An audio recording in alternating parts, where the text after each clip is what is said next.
Menarik, kita lihat apakah Amin Rais berhasil memenuhi tantangan anaknya sendiri.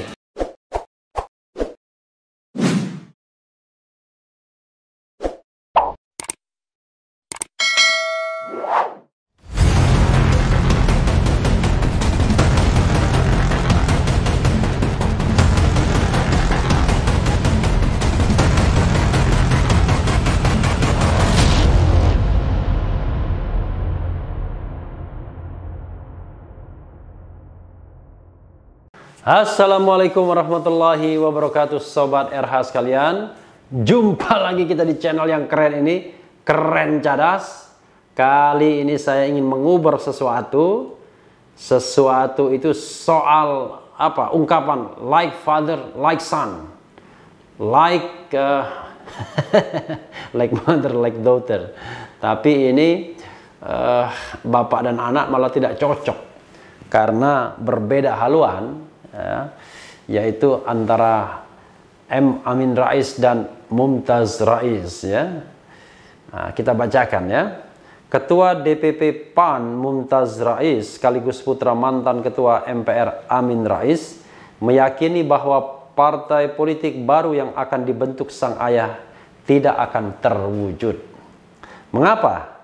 Karena PAN Reformasi, PAN Reformasi ini adalah nama yang diusulkan dan menguat, ya. Ini alih-alih akan terbentuk serta dideklarasikan, malah yang ada nyungsek sebelum tumbuh, kata Mumtaz saat dihubungi Senin 31 Agustus 2020 malam. Tega banget. Mumtaz optimistis PAN Reformasi tak akan terbentuk karena tidak ada anggota dewan ataupun kepala daerah yang membicarakan rencana adanya partai baru tersebut. Lihatlah, tidak ada satupun anggota dewan kita dan kepala daerah kita yang mengarah ke sana. Kenapa? Karena mereka semua sibuk bekerja, bukan seperti para pengangguran itu yang luntang-lantung berhalusinasi mau bikin partai, ujar Mumtaz. Luar biasa, ya. Tega banget. Termasuk Amin Rais jangan-jangan dibilangnya lontang-lantung, ya. Mumtaz pun bernazar, jika PAN Reformasi berhasil dibentuk serta diisi 1/4 dari anggota DPR, ia akan berenang dari Pantai Kapuk sampai Labuan Bajo. Luar biasa, nyambung nggak, ya? Kalau nggak nyambung kan berarti dia nggak bisa berenang. Selain itu, apabila Menteri Hukum dan HAM menerbitkan surat keputusan SK Partai Baru tersebut, ia akan kembali berenang. Kalau memang PAN halusinasi, luar biasa, ya, PAN Reformasi ini sampai beneran terbentuk dan diisi 1/4 saja dari anggota dewan kita yang berjumlah sekitar 1.500, maka saya sebagai ketua POK DPP penjaga tangguh banteng PAN ini akan berenang dari Pantai Kapuk sampai Labuan Bajo sebagai bentuk giveaway, ucap dia. Luar biasa giveaway-nya. Dan tidak cukup sampai di situ. Jika sampai Menkumham memberikan SK untuk PAN halusinasi ini, maka saya akan berikan giveaway lagi, berenang dari Labuan Bajo sampai Kapuk, bolak-balik. Kita tunggu sampai Desember, lanjut dia. Ganas sekali, luar biasa, ya. Sebelumnya diberitakan, loyalis Amin Rais sekaligus mantan Ketua DPP PAN Agung Mozin mengatakan, nama PAN Reformasi menjadi usulan terkuat untuk partai baru mantan Ketua MPR Amin Rais. Agung mengatakan usulan nama PAN Reformasi tersebut menguat setelah diskusi yang panjang yang dilakukan sejumlah mantan pengurus PAN. Setelah melalui diskusi yang panjang, ternyata usulan yang menguat adalah nama partai PAN Reformasi, kata Agung melalui pesan singkat kepada kompas.com Kamis 27 Agustus 2020 malam. Namun Agung mengatakan nama PAN Reformasi bukan merupakan singkatan dari Partai Amanat Nasional. Ini seperti Nasdem, ya. Kalau tidak salah Nasdem itu bukan singkatan, ya Nasdem saja. Karena yang Nasional Demokrat itu adalah organisasi masanya, ormasnya, ya, yang dibentuk sebelum dideklarasikannya Nasdem sebagai partai politik. Tidak hanya PAN Reformasi saja, bukan singkatan, ujar dia. Agung mengatakan bahwa usulan nama PAN Reformasi itu disambut gembira Amin dan mengapresiasi dengan antusias akan lahirnya partai baru. Beliau sangat gembira melihat antusiasme para pendukung lahirnya partai baru, ucap dia. Lebih lanjut, Agung mengatakan logo partai baru PAN Reformasi tidak akan jauh berbeda dengan logo PAN. Namun logo tersebut akan diputuskan pada waktu yang tepat. Logo tidak jauh berbeda dengan logo PAN, namun hal ini akan diputuskan di waktu yang tepat. Oh, diulangi lagi. Jika tidak ada perubahan usulan dari semua stakeholder, ucap dia. Jadi Sobat Era sekalian, luar biasa ya. Terjadi perbedaan antara bapak dan anak. Dan memang Mumtaz Rais ini, Sobat Era, adalah menantu dari Zulkifli Hasan, yang tidak lain adalah Ketua Umum DPP Partai Amanat Nasional. Jadi antara Zulkifli Hasan dan Amin Rais itu besanan. Tapi Amin Rais tidak mendukung Zulkifli Hasan untuk memimpin PAN kembali. Karena menurut yang kita pernah wawancara, misalnya nanti ditampilkan lagi thumbnailnya, yang namanya PAN dia menginginkan hanya memerintah 1 periode saja ketua umumnya. Maka Amin Rais mencontohkan dia hanya memimpin 1 periode, digantikan oleh orang lain, kalau tidak salah Sutrisno Bachir apa ya, lalu Hatta Rajasa, lalu Zulkifli Hasan. Jangan lupa Hatta Rajasa dikalahkan Zulkifli Hasan dengan angka tipis juga atas dukungan M. Amin Rais juga. Tapi begitu Zulkifli Hasan mau nyalon lagi, giliran Amin Rais yang tidak mendukung. Tapi Zulkifli Hasan tetap terpilih sebagai ketua umum PAN. Jadi dia memecahkan rekor 1 periode itu menjadi 2 periode. Ya, dan memang aturan di partai politik itu tidak ada yang jelas, cair semua. Dan akhirnya memang partai itu menjadi oligarki, bahkan cenderung individual.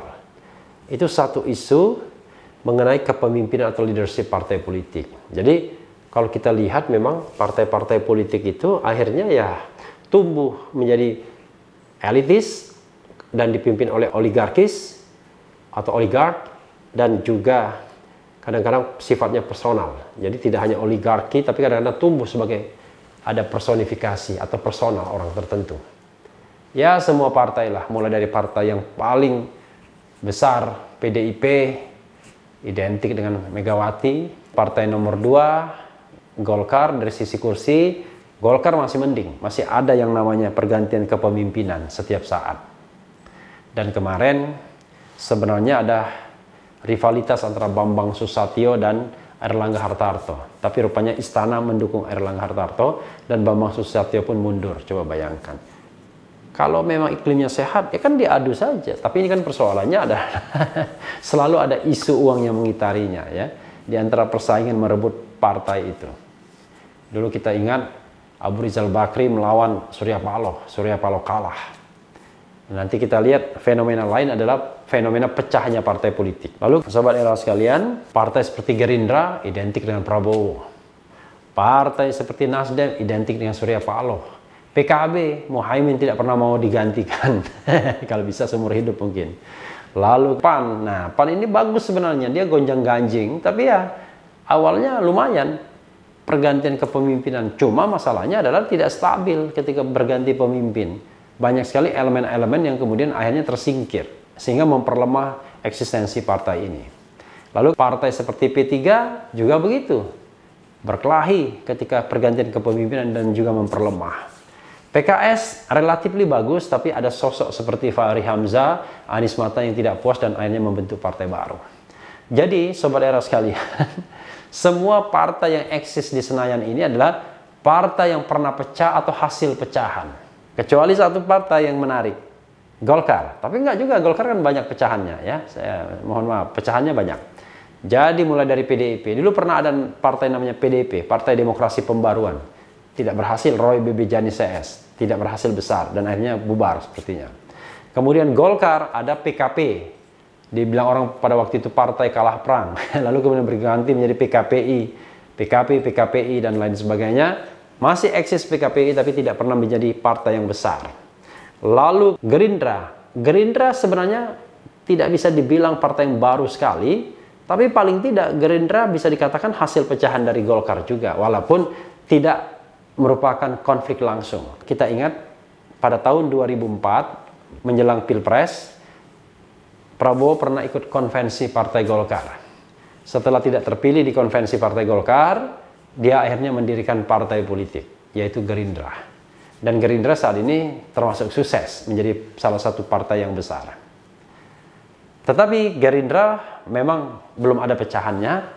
Demokrat agak genuine, memang dibentuk betul-betul bukan karena pecahan, dan sampai sekarang belum ada pecahannya. Tetapi kita tahu bahwa Demokrat juga sangat elitis, sangat personal, ya, dengan identik dengan Susilo Bambang Yudhoyono.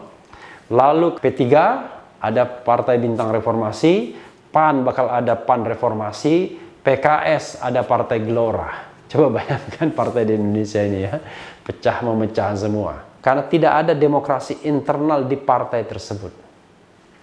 Jadi partai itu one person show.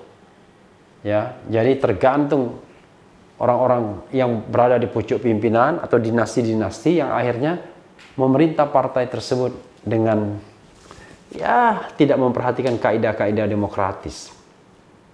Kalau ada pesaing, maka barangkali pesaing tersebut sebaiknya disingkirkan, bila perlu diberhentikan. Karena tadi elit-elit partai tidak mementingkan apakah partainya akan eksis dan besar atau terus, tapi yang penting adalah dia berada di pimpinan, berada di elit partai tersebut. Karena kalau mereka tidak berada di elit partai tersebut, mereka akan stay away, akan lari.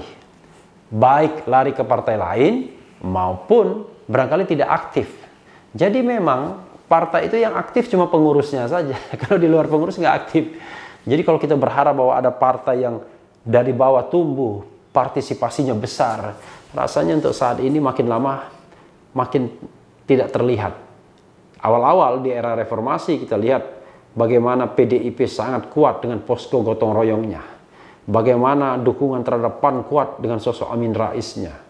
Bagaimana PKS muncul sebagai kekuatan baru dengan pengkaderan-pengkaderan di bawah, dengan style-style pengajian-pengajian dan lain sebagainya.